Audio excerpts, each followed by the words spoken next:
بسم اللہ الرحمن الرحیم۔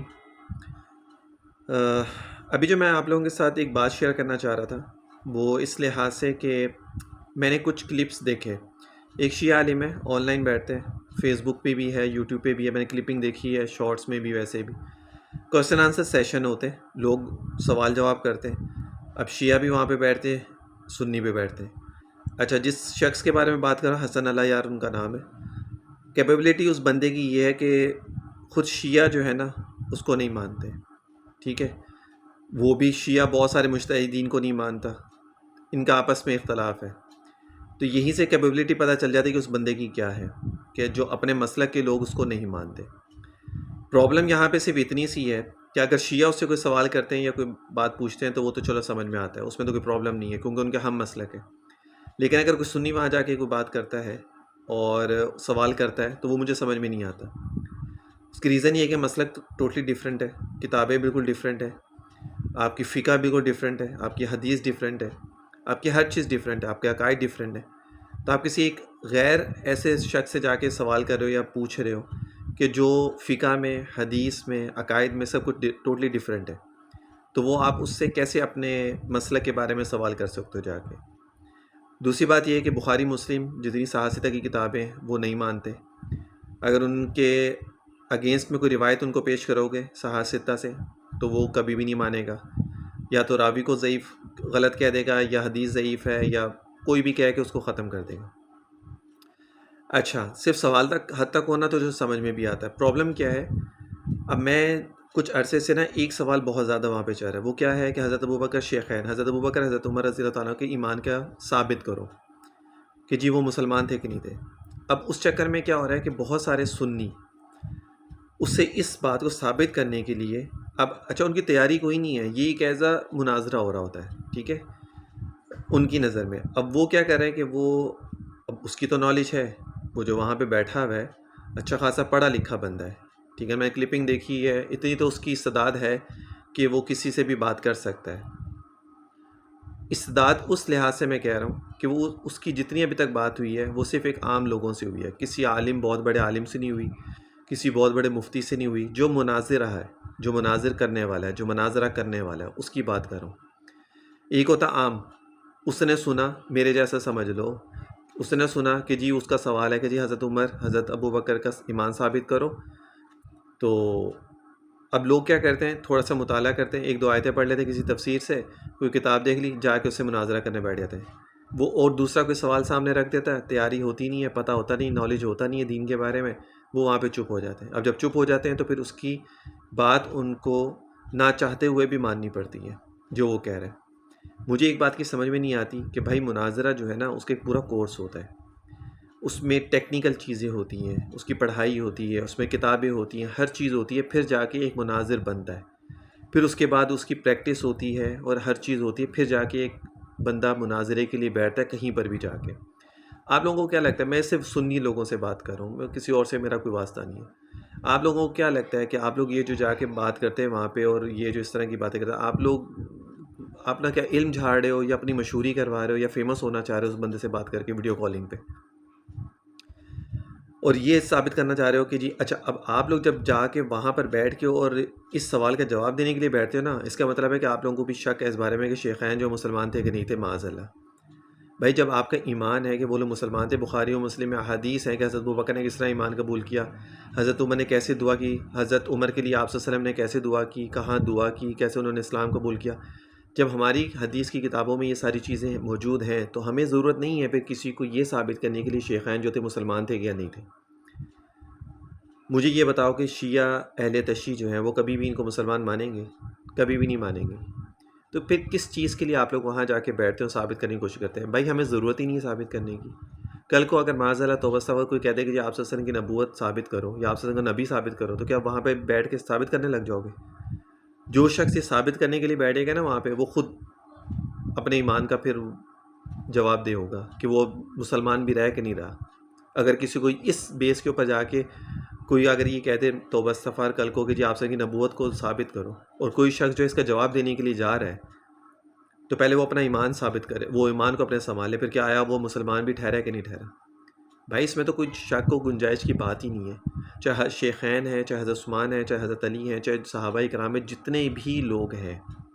اب قرآن کی کتنی ساری آیتیں، ٹھیک ہے، والسابقون الاولون من المہاجرین والانصار والذین تبعوہم بإحسان رضی اللہ عنہم ورضوا عنہ. یہ آیت کن صحابہ کے بارے میں؟ مہاجرین، انصار، مکہ والے، مدینہ والے، اور جنہوں نے ان کی اطاعت کی، اللہ ان سب سے راضی ہو گیا. الذی یؤتی مالہ یتزکی وما لأحد عندہ من نعمت تجزی، سورۃ اللیل کی آخری آیتیں ہیں. کسی بھی تفسیر اٹھا کے دیکھ لیں، تفسیر ابن کثیر دیکھ لو، تفسیر عثمانی دیکھ لو، معارف القرآن دیکھ لو، بیان القرآن دیکھ لو، بریلوی تفسیر دیکھ لو، احمد رضا خان صاحب کی تفسیر دیکھ لو، مولانا اشرف علی صاحب تھانوی رحمۃ اللہ کی تفسیر دیکھ لو، مفتی شفیع عثمانی صاحب کی تفسیر دیکھ لو، تفسیر ابن کثیر دیکھ لو، تفسیر مظہری دیکھ لو، کسی کی بھی تفسیر دیکھ لو، اس میں سب نے یہ لکھا ہوگا کہ الذی یؤتی مالہ یتزکی. یہ آیتیں جو ہے نا، یہ حضرت ابو بکر صدیق کے بارے میں آپ اللہ تعالیٰ نے جو ہے نازل فرمائی ہیں، ان کی شان میں نازل فرمائی ہیں. محمد الرسول والذین آمنوا معہ اشداء علی الکفار رحماء بینہم. یہ کس کے بارے میں آیتیں نازل ہوئی ہیں؟ اب کیا ہوتا ہے کہ وہ جو تفسیر تو اس نے ماننی نہیں ہے. اب مجھے بتاؤ کہ کوئی شیعہ جو ہے وہ سنی تفسیر کو مانے گا جس کے شیخین کی تعریف ہوگی؟ کبھی بھی نہیں مانے گا. تو بھائی آپ لوگ کس بیس پہ جا کے اس کے ساتھ مناظرہ کرو بیٹھ کے، اور پھر وہ وہاں پہ بیٹھ کے نا عام سنی مسلمان جو بیچارے جن کو نالج ہی نہیں ہوتی، وہ جا کے اس سے بات کر رہے ہوتے ہیں، اور ان کو جب جواب نہیں آتا یہ منطقی طور پہ بات کرتے ہیں. آپ لوگ ان کو کبھی سمجھ ہی نہیں سکتے. میں نے شیعوں سے بہت بات کی ہے، ابھی نہیں کی ہے، ایک عرصہ ہو گیا بہت پہلے بات کی ہے میں نے، اور میں نے اسی نتیجے پہ میں پہنچا ہوں کہ یہ لوگ کبھی بھی آپ کی بات کو تسلیم کر ہی نہیں سکتے. مناظرہ ہمیشہ دو باتوں پہ ہوتا ہے. ایک ہوتا ہے کہ جو سیکھنے کے لیے آتا ہے، ٹھیک ہے، ایک ہوتا ہے جس کے اندر برداشت ہو کہ اگر جو چیز غلط ہے اس کو غلط کر، جو ٹھیک ہے وہ صحیح ہے. تو جس انسان نے، جب آپ ان سے بات کریں، ان کو جب دلائل دیں گے اور ان کو دلیل دیتے ہیں نا، تو دو باتیں نکلتی ہیں. یا تو یہ پھر صحابہ کو گالیاں دیتے ہیں، ٹھیک ہے، یا پھر آپ کی جتنی بھی تفسیر ہے یا کچھ ہے اس کو ہمیشہ غلط کہہ دیں گے، راوی صحیح نہیں ہے، ضعیف حدیث ہے، ہم اس کو نہیں مانتے، ہماری کتاب میں تو یہ لکھا ہوا ہے، ہماری کتاب میں تو وہ تو لکھا ہوا ہے. تو بھائی جب ہماری کتاب میں یہ لکھا، ہماری کتاب میں وہ لکھا ہوا ہے، تو پھر اپنی اپنی کتابیں پڑھتے ہوئے کس چیز کا مناظر ہے؟ وہ مناظرے والی کہانیاں ختم ہو گئیں. اب مناظرے وغیرہ یہ چیزیں نہیں چلتی ہیں. یہ چیزیں کسی دور میں ہوتی تھیں، علماء بیٹھتے تھے، بات ہوتی تھی، بٹ اب یہ چیزیں نہیں ہیں. تو ان چکروں میں پڑھنے کی ضرورت نہیں ہے. آپ اپنا ایمان کو پہلے سٹرونگ کریں، اور اگر آپ لوگوں کو اتنا شوق ہے مناظرے کرنے کا یا کسی سے ڈیبیٹ کرنے کا، تو پہلے اس چیز کو سیکھیں. مدرسے میں جائیں، کتابیں پڑھیں، نالج کریں، مطالعہ کریں، کتابوں کا مطالعہ کریں پہلے کتابوں کا، اور پہلے اپنی کتابوں پہ دسترس حاصل کریں، اسٹرانگ بنیں، پھر جا کے دوسری کی کتاب پڑھیں. اگر اپنی کتاب پہ نہیں ہوگی، دوسری کتاب پڑھیں گے تو شاید آپ کا ذہن ہی خراب ہو جائے گا. پہلے جو اصول ہوتے ہیں مناظرے کے اس کو سیکھنا چاہیے. پہلے اتنی کتابوں کا مطالعہ کریں کہ آپ کے نظر سے ہر کتاب گزرے. ہمارے بزرگ جو تھے، جو مناظرہ کرتے تھے، پرانے دور کی بات بتا رہا ہوں، انہوں نے کتابوں کو کھنگالا ہے پورا، اور صرف اپنی کتابوں تک نہیں رہے وہ لوگ، انہوں نے دوسرے مسلک کے لوگوں کی کتابوں کو بھی کھنگالا ہے، تاکہ اگر کوئی وہ دوسرا اپنی کتاب سے سوال کرتا ہے یا کسی اور کتاب سے سوال کرتا ہے تو پہلے سے آپ کو اس کا جواب کا پتہ ہوتا ہے، اور ایک طریقہ ہوتا ہے ہر چیز کا. ٹھیک ہے نا، یہ نہیں کہ ایک آیت بیان کی، پھر ایک آیت بیان کر دی، اچھا اس پہ کیا ہے، اچھا ٹھیک ہے، چلے ٹھیک ہے، میں پھر دوبارہ آؤں گا. یہ طریقہ تھوڑی ہوتا ہے کوئی. تو کائنڈلی اپنے ایمان کو خراب مت کریں. جا کے آپ لوگوں کو کوئی سوال ہے اپنے مسلک کے لوگوں سے پوچھیں. سنی ہے تو سنیوں سے پوچھیں، اہل تشیع ہے تو اہل تشیع والے اپنے عالموں سے جا کے پوچھیں. یہ کون سا طریقہ ہوتا ہے کہ ایک سنی ہو کے اہل تشیع سے پوچھے؟ اور اہل تشیع تو میں نے کبھی نہیں دیکھا کہ کسی سنی عالم سے جا کے سوال کرو اس کے اوپر وہ عمل پیرا ہو، کبھی بھی نہیں میں نے تو دیکھا. بھائی وہ کیسے دیکھ سکتے ہیں؟ ان کی کتابیں الگ ہیں، ان کی احادیث الگ ہیں، ان کے عقائد الگ ہیں، ان کی نماز الگ ہے، ان کی اذان الگ ہے، ان کی ہر چیز الگ ہے. وہ سنی عالم سے کیسے سوال کر کے وہ اس کے اوپر عمل کر سکتا ہے؟ وہ کبھی بھی نہیں کر سکتا. وہ اپنی اصول اربعہ کی کتابوں پہ عمل کریں گے، جس طرح ہم لوگ صحاح ستہ پہ عمل کرتے ہیں، کہ وہ لوگ ہماری صحاح ستہ کے اوپر عمل کرنے بیٹھ جائیں گے. تو اس لیے اپنے ذہن کو خراب مت کریں. وہ صرف آپ کے ایمان کے ساتھ کھیل ہے، اور جب آپ کے پاس جواب نہیں ہوگا تو آپ کو مجبوراً اس کی بات ماننا پڑے گی. اور جب آپ نے اس کی بات مانی تو پھر آپ شیخین کے اوپر اگر تھوڑی سی بھی آپ نے شک و شبہات رکھے ان کے ایمان کے اوپر یا دوسری چیزوں پہ، تو پھر آپ اپنی خیر منائیں. پھر یہ میں آپ کو 100% بتا دوں، میں جو وہاں پہ جا کے بات کرتے ہیں ان کو جواب نہیں ہوتا کسی بات کا، اور پھر آپ کو مجبوراً اس کی کسی بات کو ماننا پڑتا ہے، تو پھر آپ اپنے ایمان کا خیر منائیں. پھر آپ یہ نہیں کہہ سکتے جی میرا ایمان باقی ہے، پھر کسی مفتی سے جا کے پوچھیں کہ جی میں نے یہ کیا تو میرا ایمان باقی ہے، یہ مجھے دوبارہ کلمہ پڑھنا پڑے گا. تو ہماری کتابوں میں ایمان ہے، احادیث میں ہے، قرآن میں ہے، ہمارے لیے کافی ہے. ہمیں ضرورت نہیں ہے کسی کو یہ جا کے جواب دینے کی جی ان کا ایمان، وہ ایمان لائے تھے، اس موقع پہ لائے تھے، یہ کیا تھا، وہ کیا تھا. تفاسیر میں بھی لکھا ہوا ہے، احادیث میں بھی لکھا ہوا ہے، قرآن کی آیتیں ان کے بارے میں بے تحاشا ہیں. ہمیں ضرورت نہیں ہے کہ ہم وہاں پہ بیٹھ کے ہم اس سے ڈیبیٹ کریں. کون سا طریقہ ہے؟ مجھے تو یہ سمجھ میں نہیں آتی ہے. کل جمعہ 2 کتابیں لوگ پڑھتے ہیں جا کے وہاں پہ بیٹھ کے، اور مناظرے شروع ہو جاتے ہیں. کسی کی داڑھی نہیں ہے، کلین شیو ہے، وہاں جا کے بیٹھا ہے اور ڈیبیٹ کیا کرے گا شیخین کے ایمان کے اوپر. اس کو ایک کتاب وہ پڑھ کے جا کے وہاں پہ بیٹھ کے اور مناظرے کرنے بیٹھے کہ میں نہیں جا کر سکتا، جا کے میں وہاں پہ جا کے اس سے بات نہیں کر سکتا. کر سکتا ہوں لیکن ضرورت ہی نہیں ہے مجھے. میں کیوں کروں؟ یا تو مجھے کوئی توبہ استغفار معاذ اللہ کوئی شک و شبہات ہوں کسی چیز کے بارے میں، اپنے بزرگوں کے بارے میں، شیخین کے بارے میں، صحابہ کرام کے بارے میں، تو میں جا کے پوچھوں بھی. جب مجھے ضرورت ہی نہیں، میرے ایمان کا حصہ ہے، بات ختم. مجھے ضرورت نہیں ہے کوئی ڈیبیٹ کروں جا کے، میں لوگوں سے پوچھوں جا کے جی کیا تھا کیا نہیں تھا. اور مجھے اگر کوئی فقہی طور پہ فقہ میں یا کوئی مسئلہ بھی ہوگا یا کوئی احادیث میں کوئی حدیث سمجھ میں نہیں آ گئی تو میں اپنے علماء سے جا کے پوچھوں گا نا. میں کسی شیعہ عالم سے جا کے کیوں پوچھوں جس کے اپنے لوگ اس کو نہیں مانتے؟ تو میں جا کے اس سے کیا بات کروں؟ تو مجھے ضرورت ہی نہیں ہے. جب اللہ تعالیٰ نے احادیث میں آپ صلی اللہ علیہ وسلم کی بے تحاشا احادیث ہیں حضرت عثمان کے بارے، حضرت عمر کے بارے، حضرت ابو بکر کے بارے میں، تو بس ٹھیک ہے. مجھے کیا ضرورت ہے کسی شیعہ کے پاس جا کے بات کرنے کی، یا میں اسے جا کے یہ پوچھوں ہاں جی ایمان تھا ان کا کہ نہیں تھا، کیا تھا کیا نہیں تھا. مجھے ضرورت نہیں ہے. تو کائنڈلی سنی جتنے بھی ہیں نا اپنا ایمان خراب مت کرو، ٹھیک ہے. اور اگر آپ لوگوں کو کوئی شک و شبہات بھی ہے تو اپنے علماء سے پوچھیں جا کے. کوئی مسئلہ بھی ہے، کوئی ذہن میں کوئی بات ہے، کوئی کتاب میں کوئی بات ایسی پڑھ لیتے ہیں جو سمجھ میں نہیں آتی، تو اپنے علماء سے جا کے پوچھیں، اپنے مفتی حضرات سے پوچھیں، اپنے امام مسجد سے جا کے پوچھیں. وہ آپ کو تسلی بخش جواب دیں گے. ہمارے علماء کوئی للو کھاتے نہیں ہیں. جو صحیح میں عالم ہیں ان سے جا کے پوچھیں.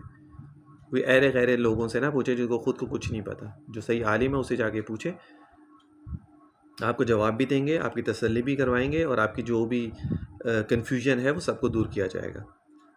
تو اسی وجہ سے یہ ویڈیو بنائی ہے تاکہ لوگوں تک میری بات چلی جائے. جو لوگ وہاں جا کے شوقیہ 2 گھنٹے ویٹ کرتے ہیں جی ہماری باری آئے گی ہم اس سے جا کے بات کریں گے، تو کائنڈلی مت کریں. میری ابھی پچھلے 1 مہینہ پہلے ایک سے بات ہوئی ہے، ٹھیک ہے. اور وہ بھی بات صرف اس وجہ سے میں نے اس سے کی کہ اس نے مجھے کہا کہ جی میرے دل میں کسی کے لیے کوئی تعصب بغض وغیرہ نہیں ہے. ہاں میں اہل بیت کو ضرور زیادہ مانتا ہوں، باقیوں کو میں نہیں مانتا، لیکن میں ان کی شان میں گستاخی نہیں کرتا. تو میں نے کہا ٹھیک ہے، ہم کسی کو فورس نہیں کرتے. اگر آپ کسی صحابی کو نہیں مانتے مت مانو، وہ آپ کا اپنا مسئلہ ہے، وہ آپ اس کے لیے خود جواب دو. ہمارے لیے کوئی پرابلم نہیں ہے وہ. ہاں کسی کی تضحیق مت کرو، کسی کی شان میں گستاخی مت کرو، وہ چیز کسی کو برداشت نہیں ہے بس. تو اس نے کہا میں یہ نہیں کرتا. اس کے اوپر میری اس سے بات ہوئی ہے، اور میں نے اس کو کتنی دفعہ قرآن سے، احادیث سے، اور اس میں میں نے اس سے بات کی ہے، لیکن اس کی وہی سوئی ایک پیڑ ہی رہتی ہے بس، اس سے آگے چلتی نہیں. پھر میں نے ضرورت ہی نہیں سمجھی اس سے بات کرنے کا، فائدہ ہی نہیں ہے. پھر وہ سیدھی سی بات ہے، میں کسی سے بات کروں گا، مجھے کوئی کہے گا جی حضرت ابوبکر ایسے، میں کبھی مانوں گا ہی نہیں. چاہے دنیا ادھر کی ادھر میں نہیں مانوں گا. حضرت علی کے بارے میں کوئی ناسبی اگر کوئی یہ بات کہہ دی حضرت علی ایسے، میں کبھی مانوں گا ہی نہیں، سوال ہی پیدا نہیں ہوتا. ائمہ جو 12 امام ہیں، ٹھیک ہے نا، تو ان کے بارے میں اگر کوئی غلط بات کرتا ہے میں کبھی نہیں مانوں گا اس کو. تو اہل بیت کے بارے میں اگر کوئی غلط بات کرتا ہے میں کبھی نہیں مانوں گا اس کو، چاہے وہ کتنی بڑی سے بڑی دلیل مجھے دے دے، میں نہیں مانتا اس کو. میرے ایمان کا حصہ ہے، بات ختم ہوگی بس. تو اس لیے خدا را یہ اس طرح کے چکروں میں مت پڑیں، اپنا ایمان خراب مت کریں، ٹھیک ہے. اگر آپ کو کوئی کنفیوژن ہے تو آپ اپنے امام سے، مسئلہ کے لوگوں سے جا کے پوچھیں، اپنی کنفیوژن دور کریں، بات ختم ہوگی. یہ مشہوریاں کروانے کے لیے، فیمس ہونے کے لیے کہ جی ہم ویڈیو کال پہ آ گئے اور ہمارا فیس بک پہ یوٹیوب پہ ہم مشہور ہو جائیں گے، لوگ ہمیں دیکھیں گے، مت کریں. اس چکر میں آپ اپنا ایمان خراب کر لیں گے اور کچھ بھی نہیں ہوگا. تو اللہ تعالیٰ سب کو ہدایت دے اور صحیح ایمان پہ چلنے کی توفیق عطا فرمائے.